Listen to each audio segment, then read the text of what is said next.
Bismillahirrahmanirrahim. Assalamualaikum warahmatullahi wabarakatuh. Baik anak-anakku semuanya, bagaimana kabarnya pada hari ini? Alhamdulillah sehat semuanya ya. Nah, baik anak-anak, sebelum Pak Tariq mengawali pembelajaran pada hari ini, alangkah baiknya kalau kita berdoa terlebih dahulu dan bertawasul agar supaya ilmu yang kita dapatkan barokah, manfaat fid-din wa dunya wal akhirat. Mari kita angkat kedua tangan kita dan kita tundukkan kepala kita. Ila hadratin Nabi Mustafa Muhammadin sallallahu alaihi wasallam wa ala alihi wa azwajihi wa dzurriyyatihi shallallahul Fatihah. A'udzu billahi minasyaitonir rajim.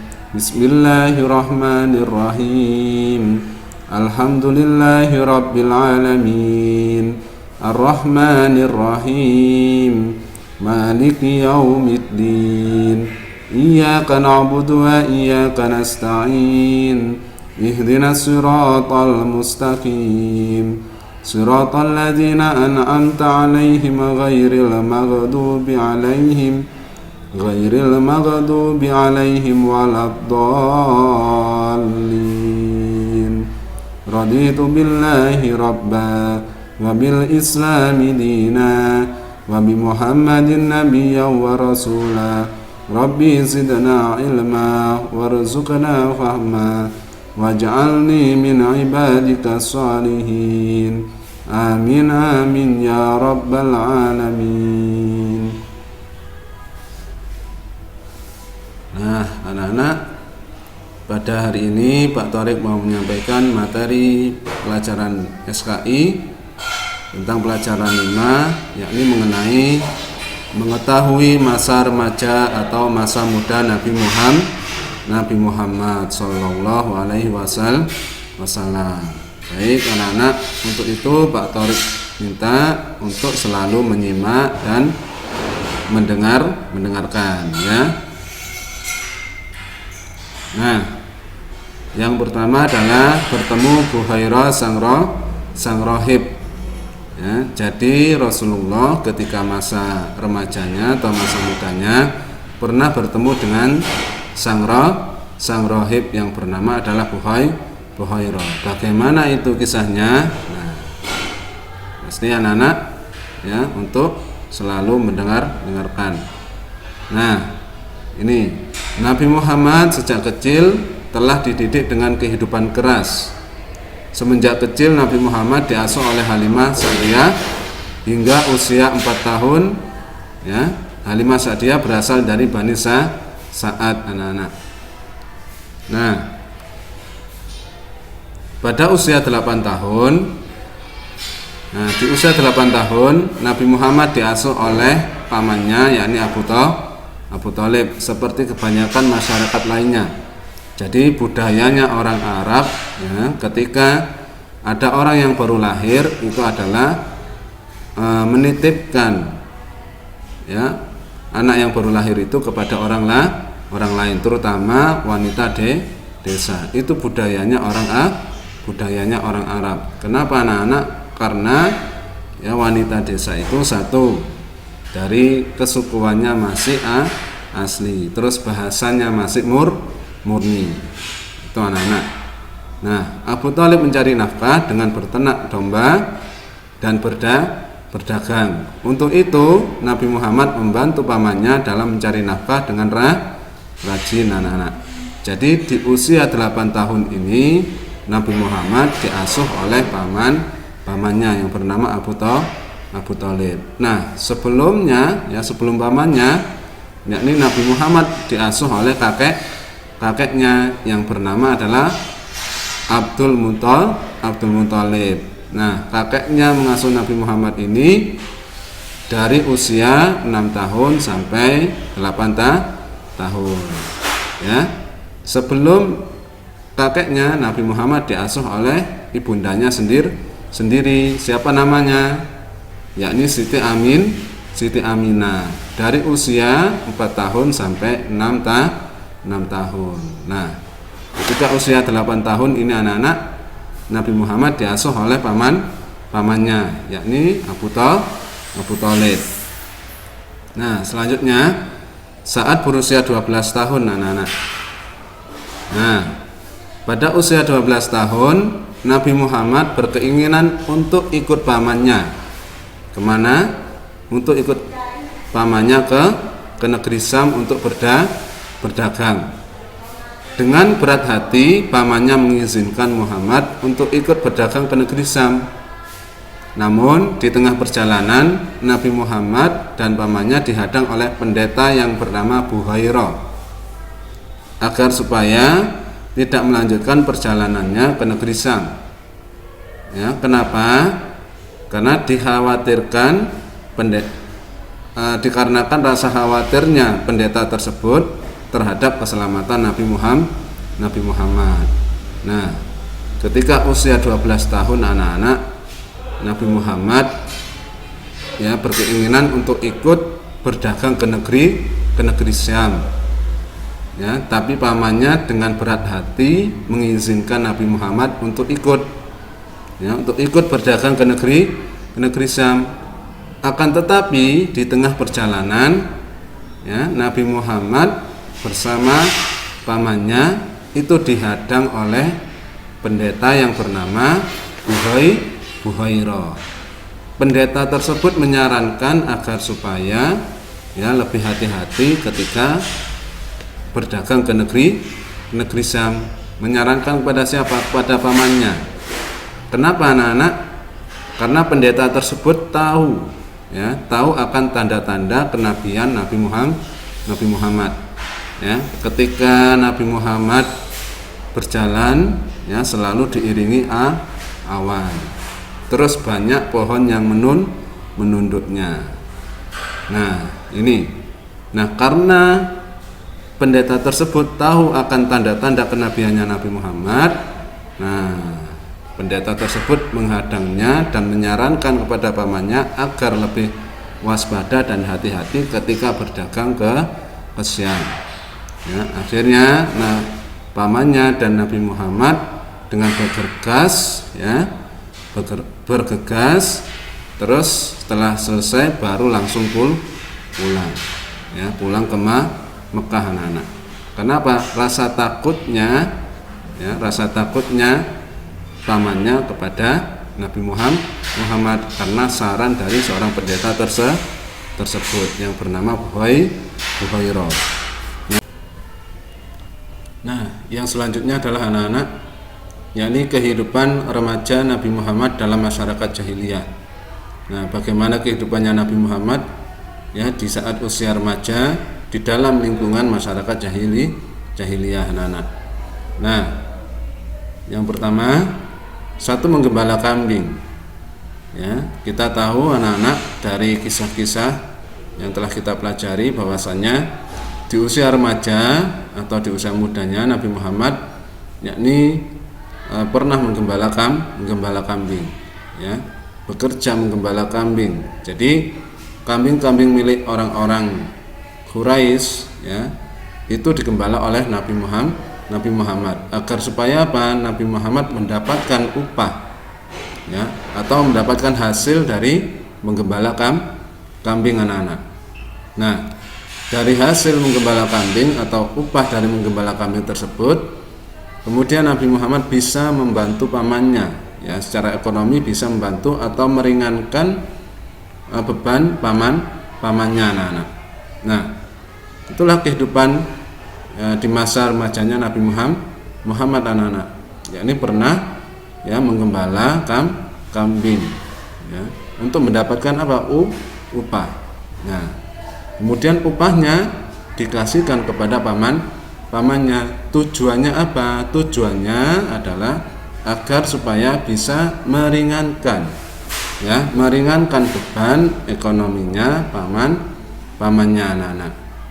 Nah, di samping itu adalah ya untuk menghindari dari kehidupan masyarakat jahiliyah anak-anak. Jadi ya di kehidupan remajanya Nabi Muhammad ya ketika Nabi Muhammad menggembala kambing ya di samping itu juga tujuannya adalah untuk menghindari dari keramaian kota Mekah, dari kehidupan masyarakat jahiliyah. Yang gimana anak-anak di masa remajanya Nabi Muhammad ini, ya, orang-orang Arab ini banyak sekali yang masih belum memiliki kehidupan yang baik anak-anak. Ya, artinya apa? Artinya adalah masih dalam taraf kehidupan jahiliyah. Ya, banyak sekali hal-hal yang tidak baik. Contohnya masih banyak yang menyembah berhala anak-anak. Ya, juga masih banyak yang melakukan kemaksiatan, ya, bernyanyi-nyanyi, berpesta pora, ya, itu. Nah, kehidupan di masa remajanya Nabi Muhammad ini, ya, itu berada dalam lingkungan masyarakat jahiliyah anak-anak. Ya, ini. Nah, pernah suatu ketika, ya, Nabi Muhammad tergiur dengan ajakan temannya anak-anak. Ya, tergoda dengan ajakan temannya, ya, sehingga membuat hatinya Nabi Muhammad itu ingin bergabung sama temannya. Padahal temannya itu anak-anak, ya. Nah, temannya itu adalah satu, suka bernyanyi-nyanyi, kemudian suka berpesta pora, ya. Pokoknya hal-hal yang kehidupan jahiliyah. Nah, Nabi Muhammad pernah, ya, tergoda anak-anak, sehingga Nabi Muhammad merasakan sebuah penasaran, ya, penasaran. Nah, namun pertolongan Allah datang ketika Nabi Muhammad, ya, tergoda dengan segala perilaku temannya, ya, Allah menidurkan Nabi Muhammad sampai dibangunkan sampai siang anak-anak. Nah, kemudian besoknya sama lagi anak-anak, ya, besoknya sama tergoda lagi, kemudian Allah menidurkannya sampai siang, sampai Nabi Muhammad tidak mau atau enggan bergabung dengan temannya tersebut. Akhirnya Nabi Muhammad baliklah, ya, ke rumahnya. Nah, itulah kehidupan remaja Nabi Muhammad, ya, yang berada di dalam lingkungan masyarakat jahiliyah anak-anak. Ya. Selanjutnya, nah, mendapat gelar Al-Amin. Ya, anak-anak, ya, mendapat gelar Al-Amin. Nah, yang pertama saat usia 15 tahun anak-anak. Kenapa saat usia 15 tahun? Nah, di saat usia 15 tahun Nabi Muhammad itu pernah mengikuti peperangan anak-anak. Ya, ini adalah perang Fijar. Namun Nabi Muhammad tidak turun ke lapangan. Ikut perang tapi tidak turun ke lapangan. Akan tapi apa? Nabi Muhammad menyediakan peralatan perang anak-anak. Seperti apa? Panah, ya, kemudian tombak, ya, pedang, ya, itu disediakan oleh Nabi Muhammad.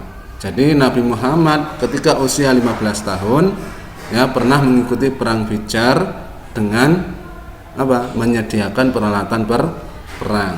Nah, perang Fijar itu, ya, merupakan peperangan yang dilakukan oleh dari suku mana saja. Nah, ini anak-anak. Jadi yang pertama adalah suku Quraisy, ya, yang kedua adalah suku Hawazin. Jadi perang Fijar itu adalah peperangan antara suku Quraisy dan suku Hawazin, dan dimenangkan oleh suku Quraisy anak-anak. Ya, dimenangkan suku Quraisy. Kemudian setelah perang Fijar ini selesai, nah, disitulah ada sebuah perjanjian, yakni Hifdzul Fudul, atau perjanjian setelah perang Fijar, ya, perjanjian damai. Nah, itu anak-anak namanya perjanjian, yakni namanya adalah Hifdzul Fudul anak-anak. Nah, selanjutnya adalah pada usia 20 tahun. Ya, kenapa usia 20 tahun ini? Nah, ketika usia 20 tahun Nabi Muhammad mulai terjun ke dunia perdagangan anak-anak. Jadi di usia tersebut Nabi Muhammad mulai terjun sendiri, ya, bekerja ke dunia perdagangan, walaupun di usia remajanya ya pernah ikut pamannya berdagang ke negeri Syam. Tapi di usia 20 tahun ini Nabi Muhammad terjun sendiri bekerja ya untuk berdagang. Nah, selanjutnya pada usia 25 tahun ya. Nah, di usia 25 tahun anak-anak Nabi Muhammad mulai bergabung dengan seorang saudagar kaya di kota suci Mekah. Seorang wanita saudagar kaya yang berada di kota suci Mekah. Siapa namanya? Khadijah, Sayyidah Khadijah binti Khuwailid. Ya, seorang janda kaya raya. Nah, Nabi Muhammad di usia 25 tahun ini ya bergabung dengan Ibu Khadijah untuk menjualkan barang dagangannya ke negeri Syam ya, dengan dibantu oleh pembantunya Ibu Khadijah. Siapa namanya? Maisarah. Nah, Maisarah ini diutus oleh Ibu Khadijah ya untuk mendampingi Nabi Muhammad berdagang ke negeri Syam. Nah, Nabi Muhammad ini dipercayai karena kejujurannya, ya, karena jujur, amanah, ya. Ini sehingga Ibu Khadijah mempercayai Nabi Muhammad untuk menjualkan barang dagangannya ke negeri Syam. Nah, setelah pulang, hasil dari barang dagangannya itu dikasihkan semuanya ke Ibu Khadijah.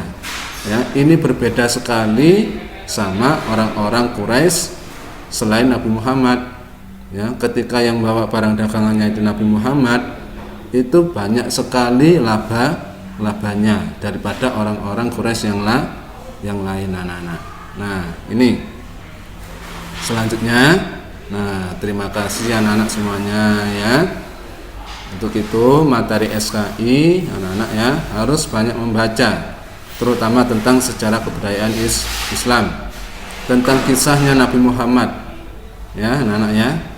Bukunya dibaca lagi agar supaya lebih paham tentang sejarahnya Nabi Muhammad mulai dari lahir sampai beliau wafat.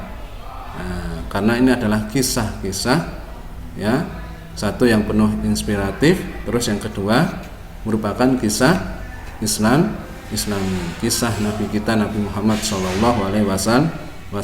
panutan kita, suri tauladan kita ya anak-anak ya.